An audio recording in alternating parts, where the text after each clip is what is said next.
Hey guys, Spiderman101 here with the last of our International Challenge matchups. So we are currently sat at, we've uploaded it for, there was one match which took place before which I lost, which I actually didn't record because I forgot to click the bloody button, like an idiot. But I was a little bit salty because we had a Celesteela and we actually got into a 3-on-1 with the system just for Celesteela left and just couldn't kill it. And ended up just having to forfeit because it was getting more health back each turn than I could actually take off it. I hate that thing. I really hate that thing. To be fair, if I let Vikavolt drop down quite early doors in the matchup, and if I hadn't done, I really needed to keep Vikavolt around because the Celesteela and didn't. So a little bit my fault, but yeah, it's still frustrating when you get into a 3-on-1 situation with a Pokemon and you have to forfeit because you just can't do enough damage to kill it. That said, that puts us on 4 wins and 1 loss. And I was like, you know what, we're going to go one more. So I didn't want to finish on a loss. I figured, you know what, we're going to do one more and see how we do, because odds are, I was running out of time, my battery was on red, and I was just like, we're going to risk it, we're going to go for one more. I want to finish on the wings. We've been doing well, and I knew I wasn't going to get another chance to get onto the International Challenge again that weekend while it was running. So we actually pulled up against Check, who's bringing with him Tapu Koko, his own Incineroar, a Alolan Marowak, which is another one I want to build a team around at some point, and Tesserina. I can't pronounce its name, at least I don't think I'm pronouncing it right. Let me know in the comments if someone wants to break it down on how you pronounce it. That would be great. I'm just going to call it Prostitute Plant. We are bringing with us Tapu Fini, Tiamat, our Salamence, Rohirrim, our Mudsdale, and Play-Doh, our Muck. So Fini, we actually opened up with our Mence and Fini, so it seemed like a pretty good lead. The only thing we had to worry about was the Koko, but I figured I could probably get him to go for a T-Bot or something if we open Koko onto Mence, because it's a nice big tempting target, and then just switch Mudsdale in for free if we needed to threaten it out. So, but we'll jump into the matchup, guys, and we'll see how it all plays out.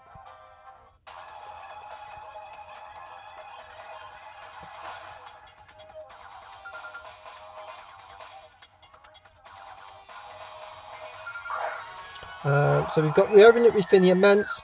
As we can see, he's actually going to open up with Koko and Incineroar. So we're feeling a little bit of a fake out pressure from Incineroar, not going to lie. We're going to see Electric Terrain kick in. Wasn't really sure what this Incineroar wanted to do, actually. We're going to get a nice Intimidate off, though. So it doesn't really affect Koko too much, but will have a massive effect on this Incineroar for us, which is partly why we want to open it. We are slower, so our Misty Surge is going to go next, which is great news for us. We're actually going to switch out Mence now, predicting a T-Bot or something into that slot and bring in Mudsdale. Mudsdale can shut down both his mons if he needs to. We're going to protect with Fini just in case Incineroar wants to go for a fake out. We don't want to get chip damage, or in case he does just decide to focus Fini down, which he does do. So we get a nice protect off there. He goes for an Outrage. I did not know this one. Well, I knew it got Outrage. I looked at it when I did my set, but I preferred EQ on mine, to be fair. We're going to get a nice standing boost. Outrage doesn't do anything, so we get a pretty relative free switch in here. Thunder is going to miss. Unlucky dude. That's why you run Thunderbolt, not Thunderbow. Mine always misses. If you've seen the video, I missed 3 in a row. Mudsdale standing, we're going to kick in, and its defense is going to rise. So we get a little bit of luck there. We do get this Scald off, which is a just over 50%, so 2-hit KO on Incineroar. And Mudsdale is not messing around though. He's going to kick Koko in the face and KO it.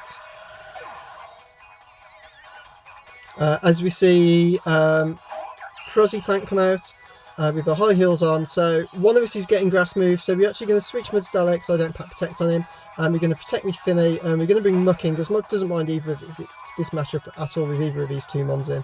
I'm guessing Incineroar does not have EQ. I'm guessing he might do, but I'm pretty sure Muck can live it after the Intimidate. So we see the Z move come in, which was a little bit of a surprise, and I was kind of glad I protected at this point. So we see Bloom Doom. So this is the first time I've actually seen this in game. That's all pretty. It's like a flare nuclear weapon going off. Might be another thing's Hammer of Dawn from Gears of War. It's not going to do too much to Fini. It is super effective, but we did get the protect off on that move, so that was a great call by us. Outrage is going to connect.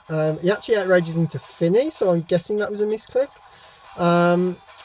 Does go for a Trope Kick though this turn. Trope Kick is going to hit Fini. We can't protect, but we do live back because of our natural bulk. We do get the attack drop, that's not a problem. As we get a nice Citrus, num, get all of that health back. We are just going to take Flare Blitz as well from Incineroar. That is going to connect with Mudsdale. not Mudsdale, sorry, with Muck. We've played our Muck, who takes that like an absolute champ, as we know Muck does. We're actually doubling into Crozzy Plant this turn with an Ice Beam. So Ice Beam does a nice chunk of damage to it. Muck's Poison damage is going to do even more though. Super effective Poison Jab. Get up out of it. Get up out of it. None of your high kicking nonsense, love. Get out. We've seen Marowak come in now. So Marowak threatens Muck a little bit, but we've got stuff in the back that can deal with it if we need to. So we're actually going to protect with Muck here, predicting a Boomerang. As we see Blast Burn from Incineroar into Muck. That does get rid of his fire typing, so he was probably predicting the score, but I think we would have still picked up the KO even if it had gone to normal typing, to be fair. Don't think it would have. Yeah, pretty sure. Incineroar goes down. We see Shadow Bone is going to connect, though. He does target down Finny, which does... That does a nice chunk of damage, but yeah, not too much. And Misty's going to disappear from the thing, but this match is pretty much over. We're 4-on-1 now, and there's only this Marowak burst for Wilt. So we're going to go for a Scald. Scald's going to do a nice chunk of damage, and with Muck, we are just going to go straight for a knockoff, because we've got no reason to do anything else. And Matt is going to pick up the KO for us. So we made a few nice predictions there to get us into a really good position in that matchup. He got some good mons, to be fair. I think it's a shame that Mudsdale and yeah, we kind of walled his team quite hard a little bit there, but that was our last matchup. Had to call it a day there because my battery light at the end of this match, probably in the last 2 or 3 turns, was flashing like crazy, and I was just like, please don't die, please don't die, please don't die, I need to record it. So that actually puts us on a 6 matches and 5 wins and 1 loss. So I think that's going to put us towards the high end of the 1500s, hopefully. We won't know till March when the figures drop. If you guys want me to do a breakdown of it once the tournament details drop and put the results up on the channel, I will do. Just let me know in the comment section down below. If you enjoyed it, make sure you go and hit that thumbs up button. It's really, really appreciated and massively helps the channel out. Any comments you leave down below, I will always try and answer and reply to and answer any questions you guys have. And if I don't see you around, guys, I will see you on Battle Spot. Take care for now. Bye.